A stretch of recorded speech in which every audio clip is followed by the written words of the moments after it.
Year in Review. Recap the fight to save the Minden ER. The fight to save the Minden ER began on April 20th, 2023, when the Haliburton Highlands Health Services announced their plan to close the ER in 6 weeks. The community immediately rallied together to save this vital healthcare service. On April 21st, Patrick Perzuchek launched the Save the Minden ER Emergency Room Facebook group and coined the name Minden Matters. Mayor Bob Carter and Deputy Mayor Lisa Shell wasted no time in criticizing HHHS for their lack of consultation and decision-making without community input. On April 24th, the first petition to prevent the closure of the Minden ER was drafted. The community's determination was evident on April 25th, when the Minden Matters group organized an information session at the Minden Community Center. Hundreds of people attended, signing the petition and showing their support through street signs. The speakers at the event were Bob Carter, Lisa Shell, Patrick Perzuchek, and Richard Bradley.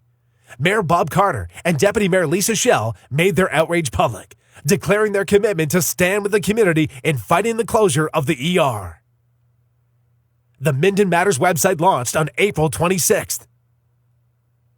On April 27th, the Minden Matters team traveled to Queen's Park, where France Jelena, the NDP health critic, presented a petition with an impressive 3,369 signatures, gathered in just 3 days, urging the government to stop or postpone the closure of the Minden ER. The fight gained more support on May 4th, when the current and past presidents of the Minden Healthcare Auxiliary wrote a letter to the editor requesting a delay in the closure, or at least only a temporary closure, to ensure continued access to healthcare. That same day, Bonnie Rowe of the Haliburton Highlands Long-Term Center Coalition held a press conference outside the Minden ER. The coalition, affiliated with the Ontario Health Coalition, discussed a citizen-led referendum regarding the privatization of public hospitals in the province. Minden Hills Council made their stance clear on May 5th, releasing a press statement denouncing HHHS's decision and appealing for a moratorium on the June 1st closure date. The council assured the community that they were actively searching for a solution. The first rally in support of saving the Minden ER took place on May 6th at the Minden Fairgrounds. The turnout was impressive, demonstrating the community's united front. On May 10th, a busload of angry Minden residents, along with the carpoolers and public transit users, traveled to Queen's Park. They brought with them over 17,000 signatures on their petition, demanding the government's attention. Dr. Dennis Fiddler from the Minden Physician Group expressed his gratitude to the community through a lengthy letter published in the Highlander on May the 11th.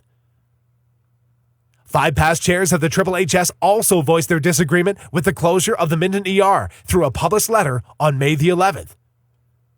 Beginning on May 12th, weekly protests were held in front of MPP Laurie Scott's office. The protesters criticized her for being missing in action since the HHHS announcement and demanded her support in the fight to save the Minden ER. On May 16th, HHHS presented their consolidation plan details to the council. However, the plan lacked specific information, leaving the community frustrated. The details were subsequently shared in the Highlander on May 18th. In the same issue, the Highlander published an exclusive interview with Dr. Bruno Held, who was highly critical of the HHHS decision, emphasizing that it did not constitute a true consolidation of hospitals and physician groups.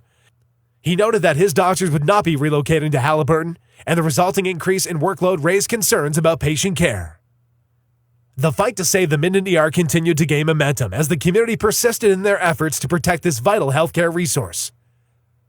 On May 21st, a rally was held at the Minden Fairgrounds, where Jason Schwartz, a longtime Minden cottager, announced that he had secured litigators from Ross Nasiri LLP in Toronto to lead the injunction fight against the closure of the Minden ER.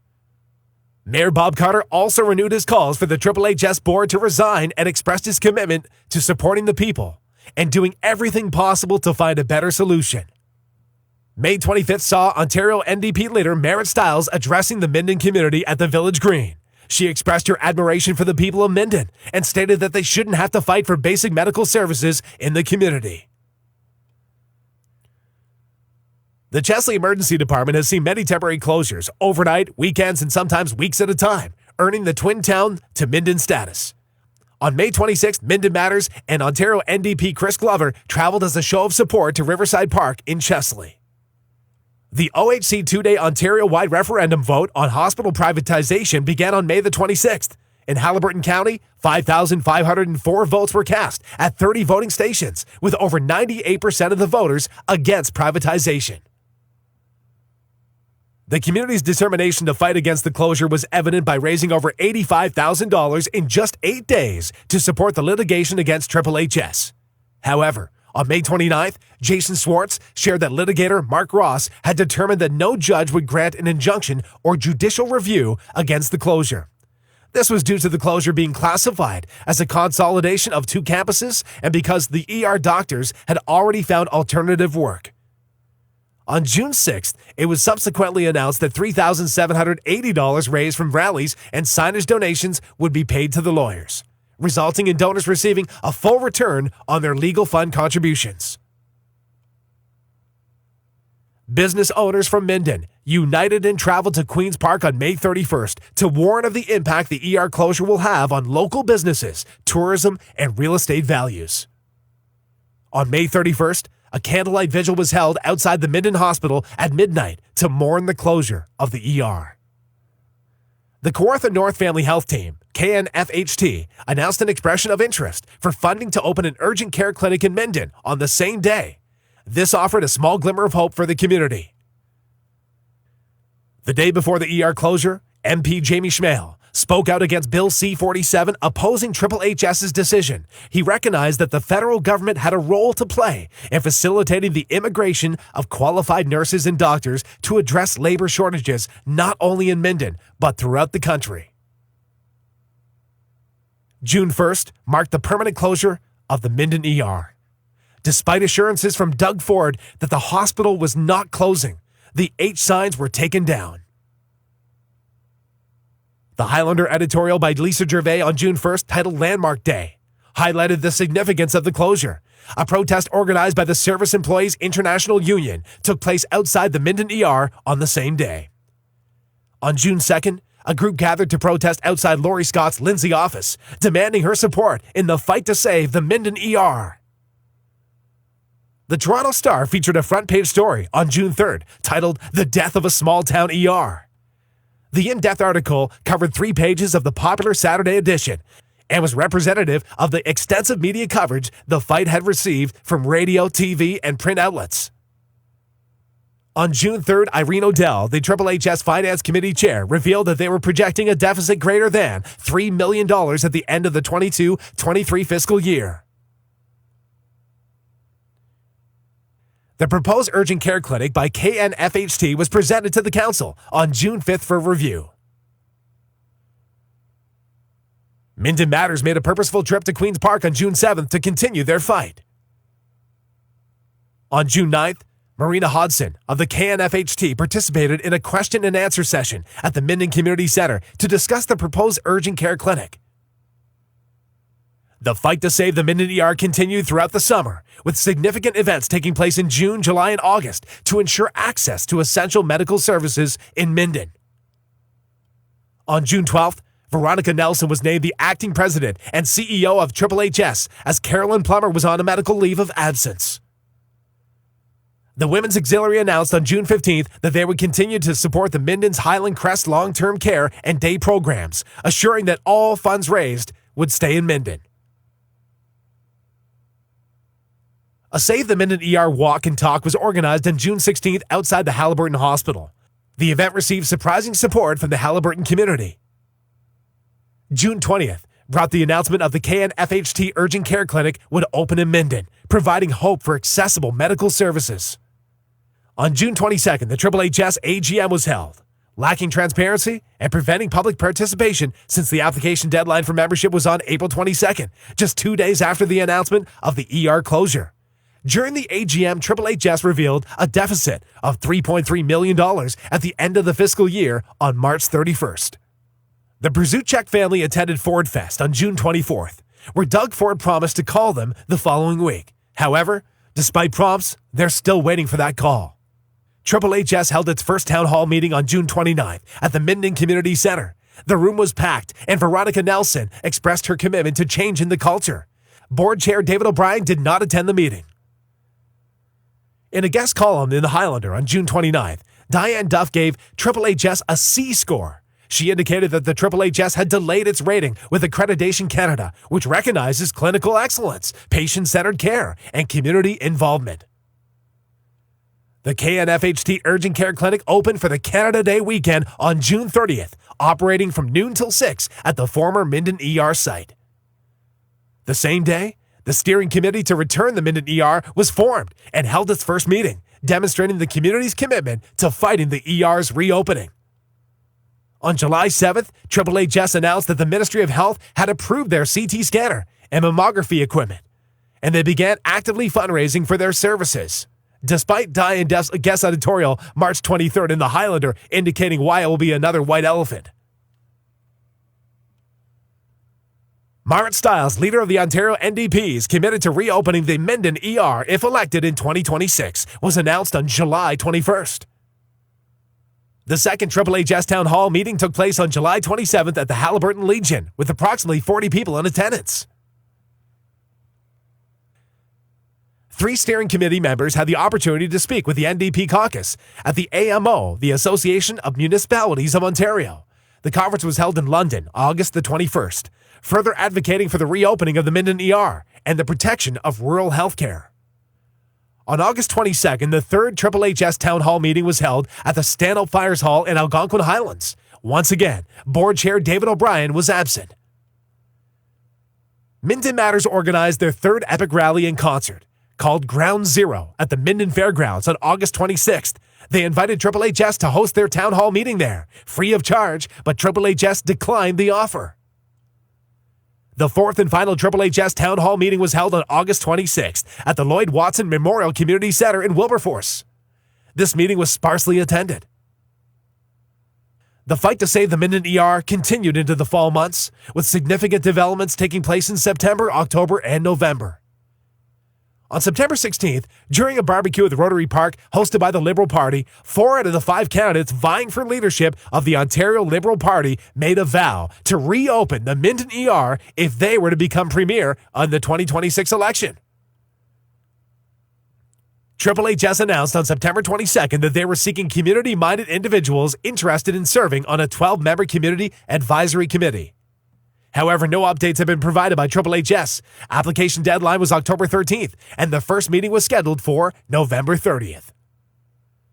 Over 30 Minden residents and cottagers joined approximately 12,000 protesters at Queen's Park on September 25th. Their aim was to send a powerful and clear message that they were not going away and would continue the fight for the reopening of the Minden ER and protection of rural health care.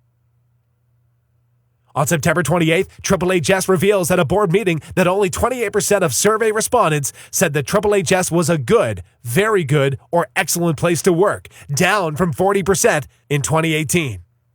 That's 72% of employees who are unhappy working there. It is hard to attract and retain staff with a level of dissatisfaction, further sending worries into the community about sustainable healthcare in our county. The Urgent Care Clinic opened its doors 7 days a week from 10 a.m. till 5 p.m. on October 3rd, providing essential medical services to the community. On October 5th, petitions with 10,797 signatures were presented 15 times by various NDP, Liberal, and Green Party MPPs at Queen's Park. This demonstration of support showcased a clear nonpartisan commitment to rural health care. It was a significant and moving moment for the 6 members of the steering committee who witnessed it. HHHS and the Foundation made a request on October 25th, asking Haliburton County taxpayers to contribute $1 million toward the CT scanner and mammogram suite. Haliburton County Council agreed on November 8th to provide HHHS with $1 million of taxpayers' money for the CT scanner. However, this contribution is conditional on the council receiving 2 seats on the HHHS board. On the same day, Wendy Welch, the County of Haliburton Physician Recruitment Coordinator, admitted that 5 more family doctors are needed, in addition to the 8 currently working for the Haliburton Highlands Family Health Team, HHFHT. The fight to save the Minden ER continued with significant developments in November and December, leading up to the crucial discovery in December 2023. On November 18th, Minden Matters participated in the Minden Santa Claus Parade and received wide cheers from the community. This participation showcased the community's strong support for the cause. Minden Matters continued its efforts on December 3rd by participating in the Comaconk Santa Claus Parade. The crowd showed great enthusiasm, demonstrating the widespread backing for the fight to reopen the Minden ER. On December 4th, Veronica Nelson was appointed as the permanent president and CEO of the HHHS, assuming a crucial leadership role in the organization. The Ontario Health Coalition, OHC, released a report on December 5th, indicating that there had been 1,199 closures of vital hospital services up until November 24th. This report highlighted the urgent need to address the challenges in the healthcare system. For the first time on December 7th, Veronica Nelson publicly acknowledged that better communication could have been made with the community regarding the closure of the ER. This admission indicated a willingness to address the concerns and improve transparency. During the same announcement on December 7th, Veronica Nelson expressed a dream to acquire endoscopy and MRI equipment, indicating a commitment to enhancing medical services in the area.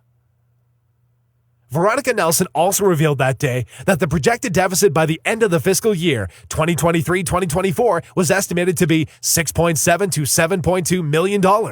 This financial challenge further emphasized the need for community support and collaboration to secure the necessary funding. In December 2023, the Ontario Ombudsman released the results of their extensive investigation and found that the Haliburton County Council meeting with the HHHS on April 27th did not adhere to the closed meeting expectations outlined in the Municipal Act. This finding meant that the public was denied access to crucial information during this meeting, raising concerns about transparency and accountability. Ontario's Auditor General released their Value for Money Audit Emergency Departments report on December 6th with 15 recommendations for improvements. The first recommendation found no comprehensive provincial strategy is in place to prevent emergency department closures, which is a clear fail score on the PC government. These developments in November and December shed light on the ongoing fight to save the Minden ER. The community's participation, the challenges highlighted by both the OHC and Auditor General's reports reflect the collective effort to ensure accessible health care for our community. The Ontario Ombudsman ruling underscored the importance of transparency and public access to information in decision-making processes. The fight will continue, with determination and a shared goal of securing and maintaining vital emergency health services in Minden and rural communities.